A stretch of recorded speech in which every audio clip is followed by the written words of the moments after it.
Love staying informed? Subscribe now and get unlimited access to local news, weather, and sports for just 99 cents a month for your first 3 months at inforum.news/join. Read every story, listen to every podcast, and download the apps that keep you informed and on the go 24 hours a day. So head to inforum.news/join right now to subscribe. What are you waiting for? Get 3 months of local news for just 99 cents a month at inforum.news/join.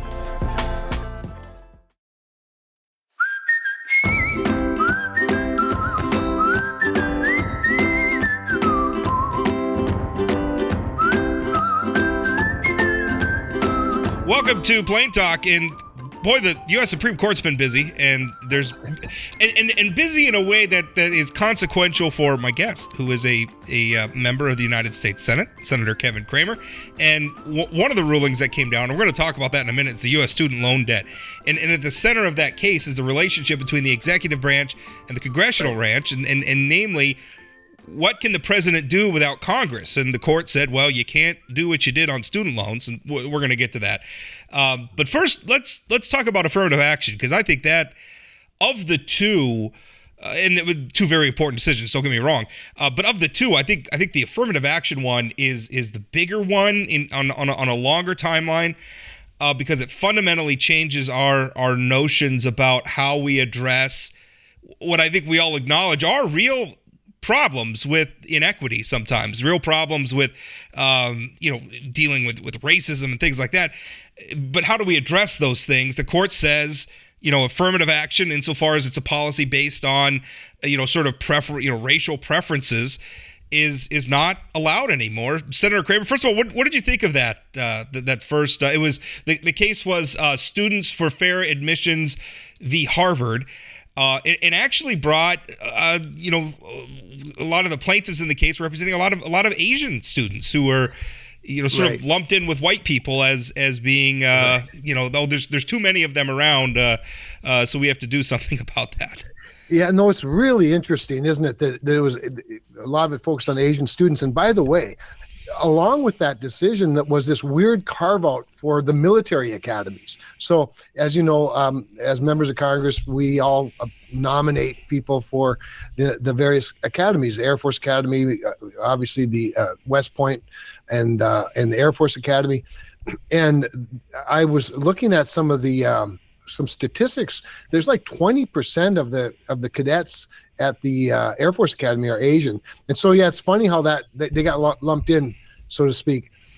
I mean, my sense of it is, and remembering, Rob, you and I are white guys, right? So sometimes it's hard to maybe understand somebody else's situation. I think we far too often just dismiss it as irrelevant. I don't dismiss it as irrelevant, but I do think fundamentally that the decision was a good one and a strong one, particularly when you've seen we've made so much progress. And my friend Tim Scott, sort of my go-to guy, let's face it, he's a black Republican United States senator running for president of the United States, and he takes a more of a conservative view. Not more of a very conservative view on all of this, while at the same time recognizing and acknowledging how difficult his own life has been, and how even as a United States senator in Washington, D.C., he still sometimes gets pulled over because he's black. But he doesn't see affirmative action as the solution, nor does it adequately represent the progress that we've been making in the United States. And so, I just think fundamentally I agree with the court, and it makes all the sense in the world. In fact, I would even go so far as to say, Rob, I would never want to get somewhere because of my race, whether I'm white or black or something else. And I think of somebody like, Judge Brown, who is the only Supreme Court justice that, I shouldn't say the only, I had two of them, Amy Coney Barrett and her were the two that I was able to interview and then have a vote on in terms of their confirmation. But for affirmative action, she wouldn't be on the Supreme Court, because Joe Biden specifically stated the next Supreme Court justice I will nominate will be a black woman. So which I think in some ways is unfair to her, because she's a very accomplished person. I agree. But and that's sort of my point, right? Maybe she is the best choice, but now she'll always be. She's got that label hanging on her. Yeah. Unfortunately, yeah. one thing that because again, I don't necessarily have a problem with particularly an institution like Harvard, where you have so many people clamoring to get in. Right. It's a very elite thing, or a Yale, or even so in instances like elite hiring in the private. Obviously, though, if we're talking about the private sector, that's a different thing than, well, even Harvard's private. But if we're talking about one of the other cases was a state school as well. But I think, if we're going to do something like that, I would rather look more at sort of an affirmative action focused on class as opposed to race. Like if we're going to look at people who are economically disadvantaged, regardless of what their race is, because I think that's more important. Your race is an intrinsic value, but anybody could be poor. White person could be poor. An Asian person could be poor. I think that's if our intention is, let's create more opportunities for people who maybe don't have them. Looking at something like that, I think, is a lot more useful than race.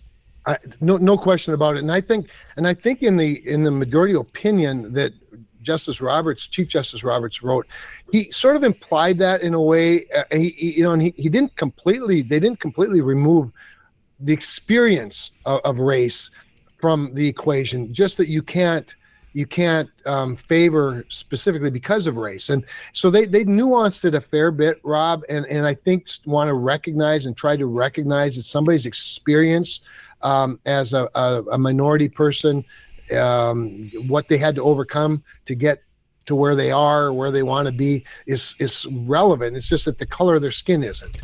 And I think that gets a little more to your point. It's interesting. I've known people from North Dakota who've been accepted in universities they were surprised they got accepted into, far away place like Stanford or a Yale or Harvard, somewhat because they come from a place where they don't have very many students from where they don't have many. So they don't have many North Dakotans at Yale or many North Dakotans applying at Stanford, and that actually weighs in their favor to some degree. And I don't necessarily have a problem with that either.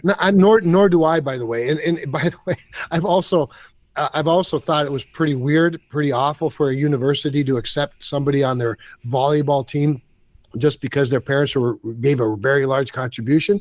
But I've never blamed the parent or the student. I blame the university for having those low standards. But I digress. Okay, so the other big ruling that just came down before, and you sent out a statement on this today, is in the Biden v. Nebraska case, and it was student loan forgiveness. And your statement on this is that the pandemic is over, and so is the student loan forgiveness saga. Today's ruling rightly struck down the Biden administration's illegal forgiveness scheme and prevented American taxpayers from paying for loans they never took out in the first place. Untargeted student loan forgiveness is theft, and I'm grateful the court recognized it as such. Now, for those who don't know, the student loan forgiveness program that the Biden administration was pushing, it would have eliminated up to $10,000 of student loan debt for individual borrowers with incomes below $125,000 or joint income, I guess if they're married, below $250,000. Borrowers who had Pell Grants would have received an additional $10,000 in forgiveness for a total of up to $20,000. That was a big deal, and I got to tell you, I'm glad the decision came down. I think it was the right one on the law. I will tell you that's me arguing against interest. I don't have student loans. My wife does. We would have benefited substantially from this, but we took the loans. We should pay them. I don't. But even before we get to any of that, what should happen or shouldn't happen with loan forgiveness, I think the core issue that people are sort of skirting over is that the president acted without Congress. Right. And therein lies, you're right, therein lies sort of the magic of it. And by the way, therein lies a consistent court these days. This court has ruled on everything from West Virginia versus EPA, the waters of the United States. Now they're taking up a Chevron doctrine rule. They've been very consistent about the bureaucracy, and the executive branch cannot make things up just because they're not prohibited in law. That the only authorities they have are those that are enumerated either in the Constitution or given to them by the legislative branch. And so this sort of clawing back the executive powers is very consistent with this court. And I think probably the greatest gift to our representative republic that we could ask for. And I think for many people, unless you're personally touched by one of these cases, you might not even quite understand how profound this is. To your point, again, the issue that Roberts wrote about was, the president can't act unilaterally, particularly when it comes to money, apart from those that have the power of the purse, and that's the executive or the legislative branch and Congress. So that reestablishing the Articles 1 and 2 and 3, authorities is really, really pretty rich and pretty important. I think you make a really good point about the Supreme Court. And the other example I think is the Dobbs decision, although that didn't necessarily deal with the executive branch per se. But states, but again, it was a message to legislatures, Congress, and in the case of Dobbs, state legislatures, if you want something like abortion to be a right, legislate. Use the democratic process and establish that. In this instance, if you want to forgive student loans, Congress has to act. And so, on one hand, I think it's good that the courts are doing this. On the other hand, that puts a lot of heat on what has become a historically dysfunctional Congress, because student loans remain, I would argue, remain a problem in this country. I mean, granted, yes, people took the loans; they should pay the loans. On the other hand, man, I graduated from college in the 90s, and there was a lot of pressure on me. I don't have student loans because I dropped out of college. So I don't know. I don't know if that was the wise decision or not, but that's the road I took. I went to the school of hard knocks instead. But there was a lot of pressure, like, well, you're done with high school, you should go to college. And don't worry, take out the loans, you'll get a degree and you'll be able to pay it all back. That's what generations of Americans were told. Now we have a student loan debt crisis, and the government's hands are not clean in this. We have a lot of bad policy around student loans. So what should Congress do, if anything, about student loans? Well, and let's not forget, Rob, not so long ago when Obamacare was passed, it included the federalizing of student loans. There's always been sort of a federal student loan program, but in place specifically in North Dakota, local banks, ran it. The Bank of North Dakota ran a student loan program, so you weren't quite so federally tied. But then Congress, with the Obamacare, put it all under the federal government. Now, some of that's been there have been new programs developed at the local and state level to remove itself a little bit from that, but still, you could argue whether the federal government should even be involved in student loans. I think to the degree that the federal largesse, or shall we say the collective generosity of federal taxpayers wants to be involved in whether it's Medicaid or student loans, that it ought to be block granted at more the local level and distributed that way. That said, you make a valid point that there are some perverse incentives in the student loan business. You make a little bit fun of yourself, poke a little fun of yourself for not, for dropping out of college. But because of the perverse incentives of student loans, many, many, many high school graduates take their freshman year, take out big loans, then figure out, gee, I don't really want to go to a university or to a four-year school. I'd rather go to a trade school, or I'd rather join the military, or gosh, I'm a pretty good videographer. I've always thought it's a bad idea to expect 18, 19, 20, 21-year-old kids to make and not just make decisions about their careers and the rest of their lives, but then it go thousands and thousands, tens of thousands of dollars into debt to pursue it. Right. At a time where by the time you're 25, 26, you may want to do something completely different. Well, and that gets to a little bit to financial illiteracy. What are we teaching at the high school level? We're teaching, or at the kitchen table, we're teaching that go out and get an MBA. As I like to say a lot of times is, you can, in North Dakota, you can get an MBA and maybe make $40,000 a year right out of college, or you could get a CDL and make $140,000 if you're willing to drive a truck long hours. But so you're right. We're expecting too much of 18 and 19-year-olds. In fact, not just expecting it, we're sort of steering them toward this debt. But this gets to the state level. I'm not governor. I'm not interested in being governor. But we have a higher education system that's sort of thrives on I don't want to call them predators necessarily, but thrives on largesse of of government funding to incentivize students to, sign up for the freshman class, even though they may not be suited for it. Now, do I even dare bring this up? Too late. I already started. Now we're going to have a little bit of a border war with Minnesota over free tuition. What are we to think of that? I'm glad it's not my decision, but probably a bunch of college presidents are glad it's not my decision too. Yeah, well, that's probably true. I think he makes a good point, and I think it speaks to a fundamental. I don't know what you want to call it, like a misunderstanding of what college is supposed to be. I mean, to me, right. I believe I think sometimes even we focus too much on. It shouldn't all just be job training. There is value in humanities. There is value in learning about art and the beauty of the world and philosophy. Right. That has value too, and not just. Welders should know why they're welding. Why are we building bridges? Why are we building all this stuff to build so that we can build beautiful things, so that we could free ourselves and write plays and paint beautiful pictures and all the other things. So I that's not the argument that I'm making. I think we sometimes it's like, well, just everybody should go to college, and I don't necessarily think that's true. I think there's many paths, and a lot of them lead through college, but. I do think that we set up a system where it was the government was backing the play, and I think a lot of the universities for a long time stopped caring. They were just admitting everybody because with every student that they admitted, they became attached to them was a lot of guaranteed government-backed money.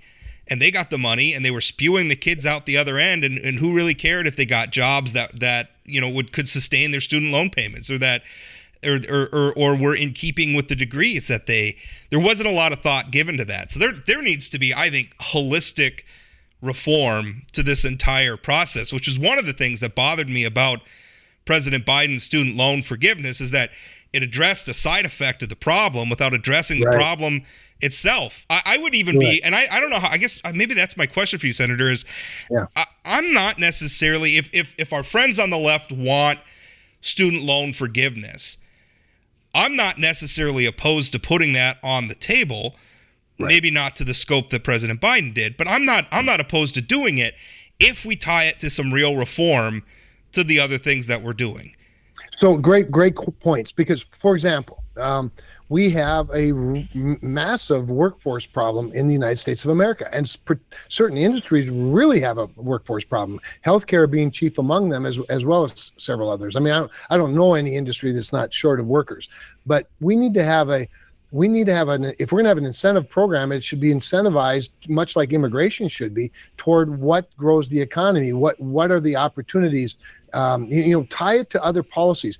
I think one of the biggest problems with this loan forgiveness program of the president's is that it was exclusive to only certain types of borrowers.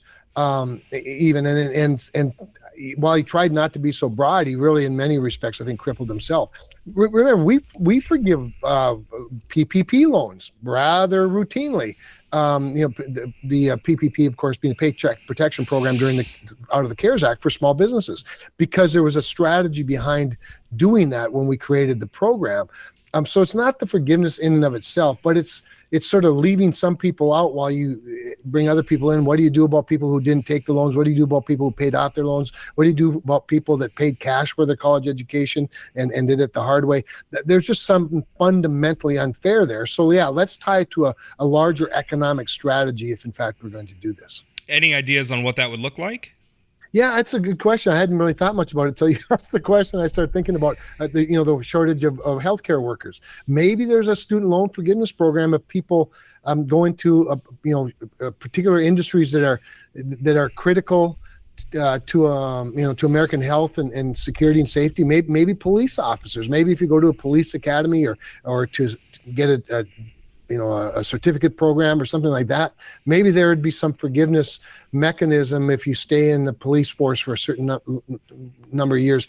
I think a lot of those things, though, Rob, I'd want to work with states and local communities on, because everybody's got a different economy, different cultures, different, things. So I'm afraid it would be hard to do at the federal level, short of a block grant program of some sort, which is why things like SBA, Small Business Administration loan programs work, because they work with local banks. So as a student loan forgiveness program, maybe we identify the 10 or 20, most challenged industries for workforce and tie some sort of forgiveness in that way. I don't. What would you think about bringing the market back? One of my critiques of, and I feel like I've been writing about student loans just about my whole career. Idea, yeah. But what about it seems one of the problems if we turn getting a student loan into basically an entitlement. You want a student loan, you get a student loan as long as you're going to go to a qualifying institution. I mean, it's if you want one, you get one. It feels like maybe we have to roll back the clock quite a ways for this to be true, but used to be like got a loan, like there had to be some consideration, like, well, is the degree you're seeking going to put you in a position to pay back the loan? I wonder what's wrong about going back to that, being like, well, if you're pursuing an engineering degree and you have good grades, I as a financial institution am willing to invest in that loan. Yeah. Whereas if you're going, into poetry or something, as important as poetry can be, it's not going to command a lot of economic, maybe we're not going to give you $100,000 loan to get a poetry degree. This is why the complete federalizing of the student loan program under the Obama administration was such a major error. When you had local institutions making the loans with the federal backstop, you had decision makers at the local level that understood the very things you're talking about. But I'm gonna take it even a step further, because this is an area that I advocate for a lot. Whether it's Pell Grants, VA, even the GI Bill. I've co-sponsored or introduced lots of legislation that broadened the use of those programs. For example, the GI Bill.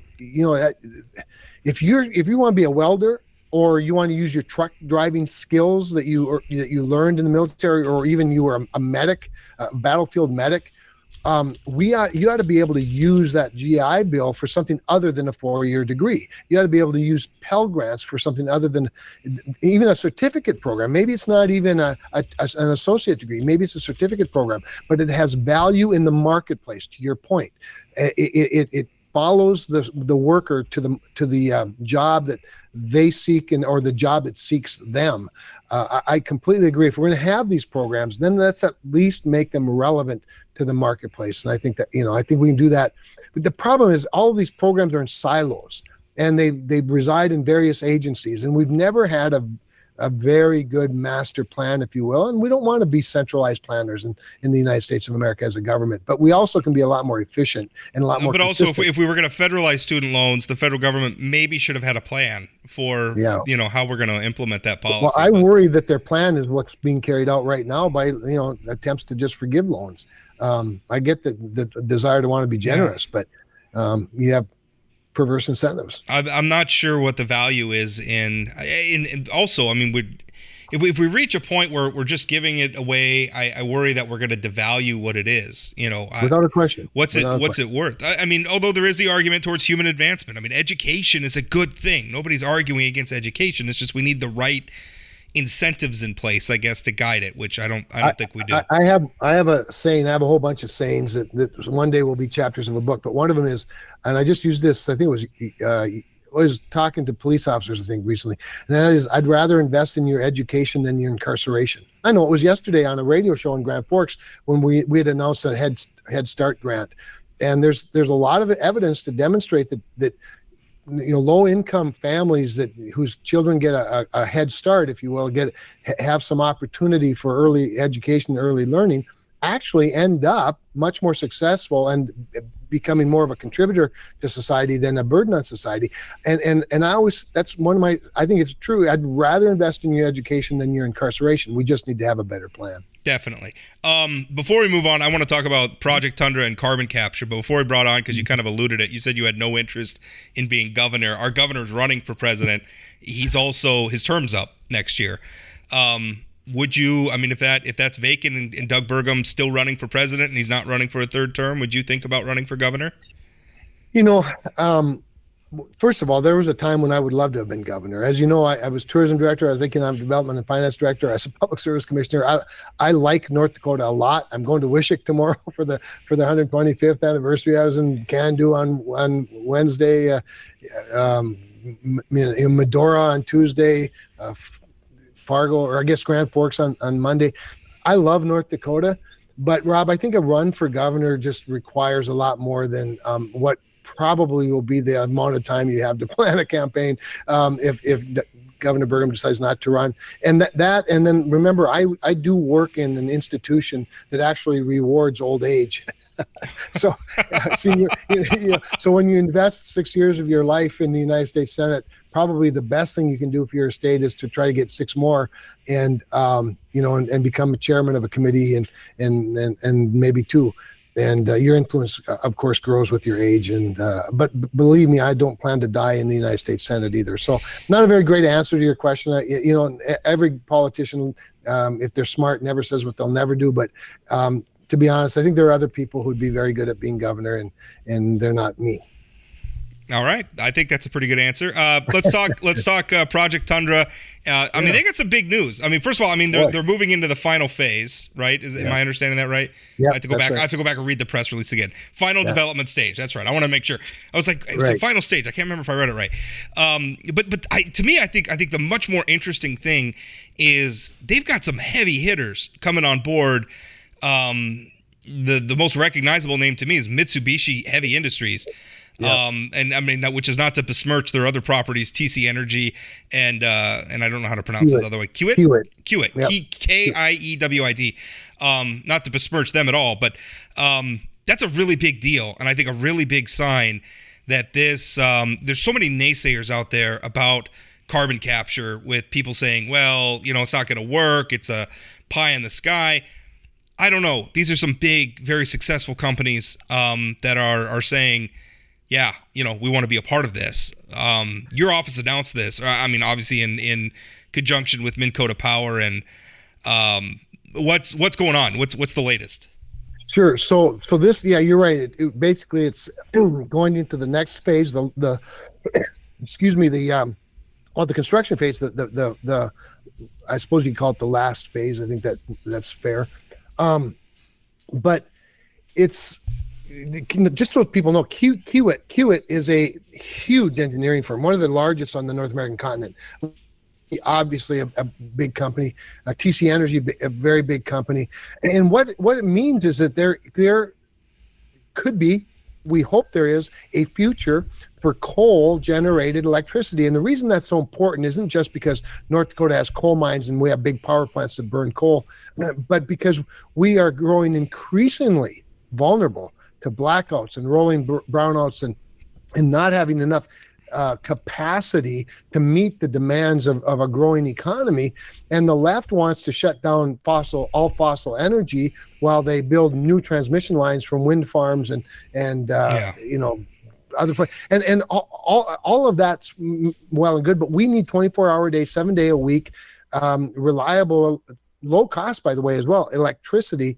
And that's what carbon capture provides for coal, which is one of 3 fuels that can provide that what's called baseload electricity. And one of the other ones, of course, is natural gas, which you can also capture CO2 in.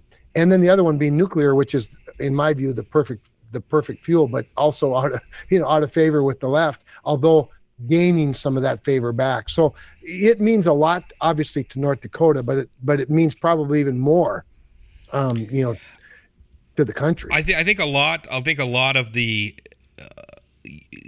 opposition to carbon capture is coming from like a 1990s, early 2000s era understanding of the issue, right, where it's like, well, we've got to switch to these other forms like wind and solar. But we're in a situation now, a lot of people are very enthusiastic about electric cars. I'm enthusiastic about electric cars. I don't understand, people who are antagonistic towards them. I don't think they should be shoved down everybody's throat. They don't work for everybody, but they work for a lot of people, and that's great. If they works for you, that's great. But the problem is if we're switching transportation from gasoline and diesel to electric, then that's more power at the same time that we're shutting down baseload power. So something's got to give there. And to your point, if we can turn coal, which is reliable and abundant, not just in North Dakota, America has a ton of coal. Without question. We have all sorts of coal. So if we can change coal to be something that we can continue to rely on as our demand for as our economy becomes increasingly electrified, and battery technology it comes along and everything. Why wouldn't we? Why wouldn't we do this? I've never understood the hostility to taking a shot at this. So I think the problem, there's a couple of problems. One is there's some confusion, maybe intellectual misunderstanding at some level, but I think by and large what you see is there are people who dig in on both sides of the issue that for whom it's more of a religion than it is a solution. You're not kidding about both sides, because there has grown to be sort of an unholy alliance between like very left climate change people, like the activists, and very right people who don't even, they go nuts if they even hear the word climate change. Right. And now suddenly they're on the same side fighting carbon capture. Right. And the reason they're fighting, so on the left, the reason they're fighting carbon capture is because they want to end the fuel source, coal. Where climate change isn't their biggest concern, even though they disguise it as that, they'd rather end the fossil fuel industry. They have just a hatred for it, or maybe they just don't understand it very well. But to be fair, I have very good liberal friends like Sheldon Whitehouse, who's really concerned about climate change and wants to reduce the emissions of greenhouse gases through electric generation. Well, one way to do that is to capture the CO2 and then to store it, or what if coal could be carbon neutral electric generation? Right. So that's right, and that's why I always say, take your eye off the fuel source and focus on the emissions. If that's what you want, set an emissions goal, and then the innovators will figure out a way and then create the right incentives for that to happen. Now, other people on the right are understandably don't like just tax credits in general, the subsidizing of anything, whether it's wind or solar or coal. Or the problem with that is that until we have a energy or a fuel neutral, which I think would be great, just have an agnostic policy that is focused solely on emissions reductions, and then treat all fuels the same, then you have more of a market response. Because you have with for example, the CO2 credit, the 45Q, was known as 45Q because that's the code in the IRS code that governs this. You have a pretty generous tax credit that becomes its own incentive to store the CO2, but you don't have the same credit if you use the CO2 for enhanced oil recovery, or you don't have the same credit for other forms of CO2 reductions. And they all have their own silos, and it creates an entire industry in and of itself. I'd rather have a market solution, but absent that, we should be celebrating. And Operation Tundra is so big, as you know, and you've already pointed out, it didn't attract these big players by being just a fantasy. A pie in the sky, That's exactly right. And this project could clear the way. It could be the tipping point of whether all of this works or it really is a fantasy. And so, but we're better than Center North Dakota to have a demonstration that actually proves its worth and proves its value. And of course, as you know, North Dakota has the geology very suitable to carbon capture or carbon storage. You want to talk presidential race for a while? Oh, I suppose. Yeah. You're all in for Doug Burgum. Which I thought was I always watch you politicians, what you say and then what you mean. Is always not to say that you're necessarily the worst at that, but you expect when the governor of North Dakota is running, you expect other top elected officials from North Dakota to say nice things about that. You've gone well beyond that to where you are. Yeah. You're not just, and I think the same, by the way, of Senator Hoeven and Congressman Armstrong. Yes. I think it's genuine. It's not just he's from North Dakota too, so we got to play nice. It's I really think this guy could do good. Talk about that a little bit, because earlier on I kind of thought you were a Tim Scott guy before Doug got in, and now it seems like you're very enthusiastic, which is. Well, a couple of things about it. First of all, I am a Tim Scott guy and I am a Doug Burgum guy. And, I like a lot of here's what's weird. When you get to this position, you actually know the people running for president. Who knew that would ever happen to me? So it becomes harder when you know people well and they're friends and they all have different things they bring to the fight, so to speak. So being a North Dakota patriot, to your first point, is not unimportant. It's pretty damn cool, that the governor of North Dakota is running for president, and that he's somebody who can run for president, who could be a president, who you see as, belonging on that stage. And Doug Burgum's definitely all of those things.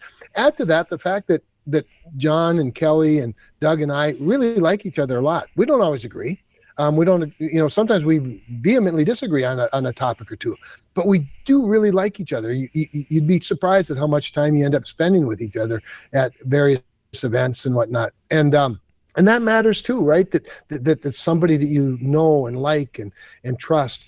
But as long as Doug Burgum's in the race, I'm for the guy. I mean, I am all for him. And I think I also, you probably know this about me, I also don't go in halfway very often, sometimes maybe to my own detriment. I often tell people, I told Doug this when he and I talked, because he was very generous in suggesting that I have pretty good intuition on these things and pretty good instincts. I said, just remember, I was the North Dakota chairman for Rudy Giuliani when he couldn't lose. So it's not like, it's not like they're all great. But that said, I think it's just really cool. And yeah, I'm all in for Doug. And by the way, Rob, I think it is really good for North Dakota. If Doug Burgum gets on that debate stage, and right now, while we don't see it here so much, his message in Iowa, his message in New Hampshire, and then further on as it goes, that's all good North Dakota messaging that we're not seeing, but people in those places are. And I think it's got lots of value, regardless of how far he goes. And I hope he goes all the way.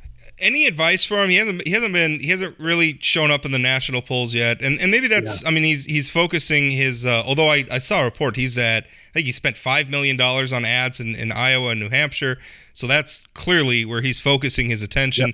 Yep. And those are the early vote states. That's probably a pretty sound strategy. I don't think he's going to have any problem making the debate stage in August. I think he'll get there.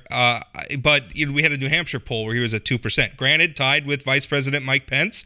Right. So that who clearly has a lot more national name ID than Doug Burgum does, but still at 2%. I mean, you have Donald Trump and then a distant second, Ron DeSantis, as the prohibitive front runners. Any advice to the governor on how he can break through? Yeah, so I think he's actually doing exactly what I would advise him to do, and I'm not surprised he's doing that. And that is focus on the early states, because I'll go back to my enthusiasm for Rudy Giuliani when he was America's mayor and had the Republican nomination sewn up, except that he decided to skip those early states and wait for Florida, where he'd be well known and well liked, and only to find out, gee, I didn't have any momentum going into Florida, and he didn't make it that far. So I think Doug's doing the right things. The other thing about it is that both Iowa and New Hampshire, regardless of what you might think about them having so much say about the early momentum of Republican, especially Republican presidential, nominations, they're small states. One's more liberal, one's more conservative, one's Midwest, and one's New England. But they're small Americana types of states where a guy like Doug Burgum can break through. And the first thing, and the biggest thing is, because Doug didn't start with a lot of name recognition, he still doesn't have a lot of national name recognition, but he does have a great story. And I think you might spend $5 million and get at 2%, but you might spend $6 million and get at 20%. Marketing and messaging and branding is a matter of drip, drip, drip. And one thing we know about Doug, and that is, and you know this from watching his run for governor the first time, the guy never fails to show up. I mean, he does that work that is recognized by fairgoers and recognized by the people that go to the neighborhood parties in Iowa, the caucus goers, and then in New Hampshire, the people that look forward to you coming by the cafe when you're working at a small town. Doug does those things. He does them really well. When he was running for governor for the nomination against Wayne Stenjum, wow, he was everywhere, and that matters. People see that work ethic. And now his challenge, of course, is he is running against some celebrities, and Donald Trump, when he shows up, regardless of how you might feel about him, he draws a crowd. He fires up that crowd, and he's got a sort of a magnetism that's hard to explain. I was going to ask you about that. How do you don't run for president right now as a Republican if you want Donald Trump to be president again? I think That's just the reality. That's a pretty fair statement. So I mean, if you wanted Donald Trump to be president again, then you sit on the sidelines, you support Donald Trump. Doug Burgum got in the race. So how does he talk about the front runner in a way that doesn't? I mean, because clearly there's a significant, and again, however I may feel about Donald Trump, which I've been pretty clear about, there's still a very large portion of Republicans that support him. Over half, if we trust the consistent polling. So where, I mean, how does someone like Doug Burgum talk about Donald Trump to peel those supporters off without alienating them? So I think Doug's done a pretty good job of that. I think most of the candidates have. The thing about running against Donald Trump, of course, you're really not running against him until you're number 2 in the polls, and so at that point it becomes harder to do. You have to appeal to the Trump doctrine, if you will, the America First, a little bit of the populism, which is natural for North Dakotans, by the way. I've told many people in Washington this. North Dakota is largely a populous state. You and I have had this discussion before. We're largely a populous state, so it's rather natural, without, of course, being super critical of the president himself. There are other things I think you can be really clear about. I try to be very clear about this, and this: can we all admit that taking classified documents when you leave the presidency, the vice presidency, you shouldn't do it. We need to stop it, and let's never do it again, and let's put up safeguards to make sure it never happens again. And that's an equal opportunity, I think, moment for some people to be seen as critical of some things Trump. But you do it, you have to obviously do it carefully. But Doug does have the luxury at 2% in New Hampshire, for example, of not having to address the president head on. But at some point you will, because when you get noticed, the president he'll start the fight, as you know. Like the Eye of Sauron focuses on you. All right, maybe that was unfair. Well, I mean, I think all that's really interesting. We're going to see how all that plays out. And Kevin, I thank you as always for coming on. It was great talk. The Supreme Court, I can't remember if they have any other big rulings coming down. I know they ruled on Colorado again, another I don't want to work for certain weddings case, and they came down. I think on the right side, whether I agree with somebody's decision not to serve somebody else, however I may feel about it. And personally, I don't like it, but that's their decision. I think that was the right one. Is this court done? Do we have any more bombshells coming? No, they're done. I think they're done for this session. Yeah. They'll go into the next session now, and I think the next session is going to be interesting to watch. As I mentioned earlier, when I talked about some of these new doctrines, like the major questions doctrine that they use in West Virginia versus EPA, where they said that the federal bureaucracy does not have authority that's not granted to them. And you don't. The absence of a prohibition is not a license to make up your rules. That's such a major shift from what the bureaucracy's been doing, and that's what's showing up consistently in these other cases you're talking about. Now, the next session, they've agreed to take up a Chevron doctrine case, which the Chevron doctrine's been the premier doctrine on sort of bureaucratic authority for decades. And basically what it states is that in the absence of clarity in legislation or any ambiguity in legislation, and by ambiguity I mean where the Congress doesn't clearly legislate its intent, they then defer to the agency of record. And when I was on the Public Service Commission in North Dakota, this was used a lot of times in some of our cases, and we always prevailed because courts are reluctant to say, this Public Service Commission in North Dakota are experts by virtue of their titles, by virtue of their staff, by virtue of their area of expertise. Therefore, we're going to yield to them on this rate case or on this territorial dispute. Well, that doctrine is being challenged, rightfully so. And this court's agreed to take it up. I think, Rob, if they overturn the Chevron doctrine, that will be the next major blow to the bureaucracy and to the deep state, as some people would call it. And that is a direct function of Donald Trump. But even more importantly, and a lot of Trump supporters don't like this, including the president himself, but it's really Mitch McConnell. He's the guy that didn't blink when Neil Gorsuch or when Merrick Garland was nominated by Barack Obama to sit on the Supreme Court of the United States, and Mitch McConnell said on that very day of Scalia's death, we won't be taking up the next nominee until there's another president. I tried to wrap up the interview a minute ago, and then not your fault at all. And then I realized this is actually a great vein to talk about now that this session of the Supreme Court's over. Is what do you think about these efforts to really undermine the legitimacy of the court? And we've had, and I should acknowledge at this point, I think there probably is some room to make some changes about ethical reporting and stuff at the court. I think that's fair to say. There's some things that have come to light that probably should have been in the public record already.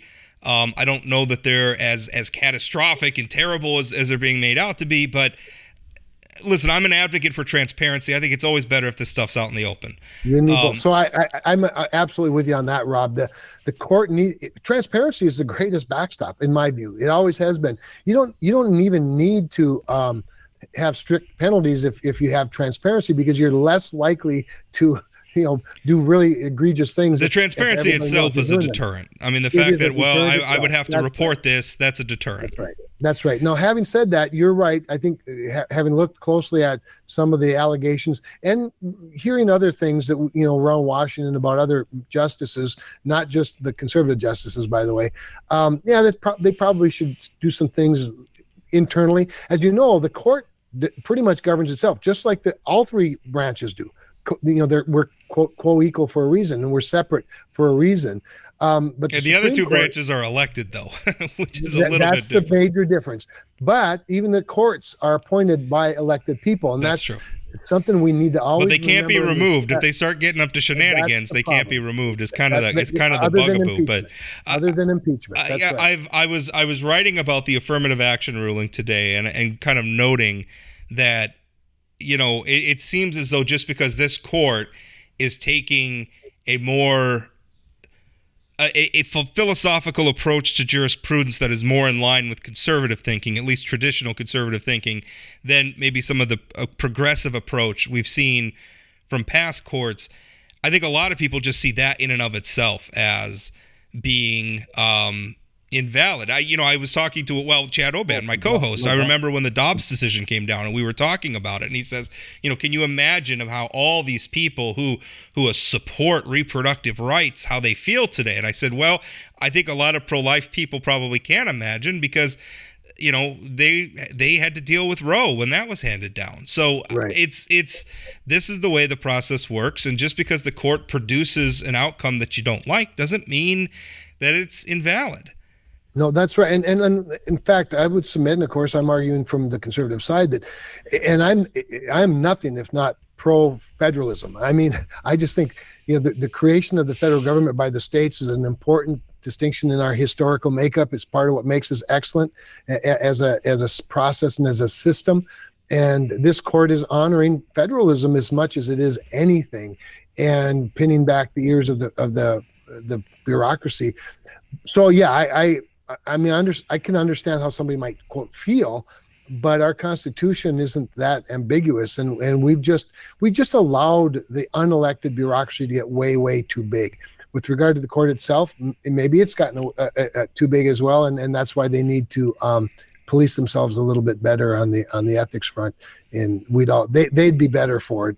I think why give your critics ammunition? I think just from that perspective, saying who they vacation with or whatever doesn't really have a lot to do with whether or not they're ruling based on the law. But those connections can create clouds, and at sometimes do walk up to the line of what should be allowable. So I think it's fair to talk about them, and I hope the court takes some steps to address that. But these attacks on the legitimacy of the court worry me, and it's not me as well. But we do that all over, right? Like if an election doesn't go the way we want, it's illegitimate. I mean, we've been doing that since I guess in my lifetime, since 2000 with Bush v. Gore. Some of this stuff, it's just because the process produces an outcome you don't like doesn't mean that the process is invalid. There's a lot of Americans that need to learn that lesson. Anyway, we're going to put a pin in it there. Senator Cramer, thank you so much for your time. Appreciate it. Always a pleasure. Thanks, Rob.